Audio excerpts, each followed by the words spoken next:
الصيف بيحب اللمة والسناكس الحلوة. عملت بطاطس بتتبيلة وصوص خطيرة، سهلة جدا وبسيطة ومتأكدة هتعجبكم. أول حاجة بقطع هنا، ببدأ أقطع البطاطس بتاعتي أنا قشرتها، ومهم جدا نجيب البطاطس اللي هي بتاعة التحمير. بعد ما قشرتها قطعتها شرايح بالشكل اللي انتوا شايفينه، كمان ممكن نسيبها بقشرها. هقطعها شرايح ويدجز وبعدين هحطها في الحلة وهضيف عليها مية لأن احنا هنسلقها الأول. أنا بعد ما حطيتها في الحلة وضفت عليها المية هضيف عليها الملح. طبعا هنظبط الملح حسب ما بنحب. وبعد كده هناخدها على النار. انا هسوي البطاطس بتاعتنا نص سوا بس، وبعد كده هنبدأ نعمل الصوص بتاعنا. هنا معايا 3 عصير ليمونة، وكمان هنضيف عليها المستردة. انا بحب اضيف المستردة ديجون.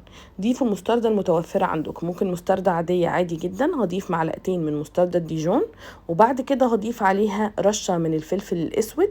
طبعا ممكن نضيف اي توابل تانية انتوا بتحبوها.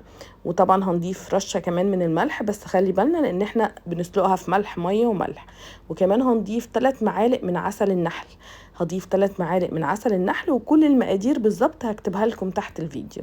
بعد كده هنقلب كل الخليط ده مع بعضه. واخر حاجة هنضيفها قبل ما نقلب الخليط بتاعنا الزيت. انا النهاردة هستخدم زيت نباتي عادي، زيت ذرة. ممكن طبعا نستخدم زيت عباد شمس او زيت زيتون زي ما تحبوا. طبعا هنقلب الخليط ده مع بعضه كويس جدا لحد ما نوصل للشكل الكريمي اللي انتوا شايفينه. انا عايزه الخليط يبقى كريمي معانا بالشكل ده. اخر حاجه بحب انا اضيفها دي شرايح من الثوم. انا قطعت فصوص ثوم وقطعته شرايح بالشكل ده، ضفتها. وكمان نتبلها بقى بتتبيله حلوه زي الزعتر او الروزماري. انا كان عندي زعتر مجفف ضفته عليها، ممكن طبعا فريش. وكمان هندي الخليط بتاعنا ده تقليبه تانية مع بعضه. وكده خلاص البطاطس من على النار بقت نص سوا. هضيفها في الصينيه اللي هدخلها فيها الفرن. هسيب الخليط بتاعنا ده على جنب شويه بعد ما قلبناه، وهجيب البطاطس زي ما انتوا شايفين وهي سخنة عادي جدا، مش هستنى تبرد. هضيف عليها الخليط بتاعنا كله، هوزعه بالشكل ده.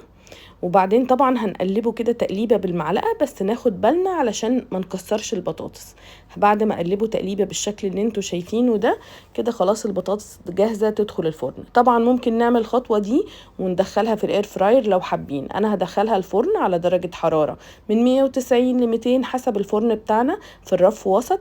مش هتاخد وقت كتير لان البطاطس نص سوا، ولما تخرج تتقدم. عايزه اقول لكم الريحه والطعم خطير، لازم تجربوها لان انتوا متأكدة هتحبوها. ولو أول مرة بتشوفوني ما تنسوش تعملوا شير للفيديو وفولو وسبسكرايب للقناة. جربوها ومتأكدة هتحبوها، ومستنية كل تطبيقاتكم.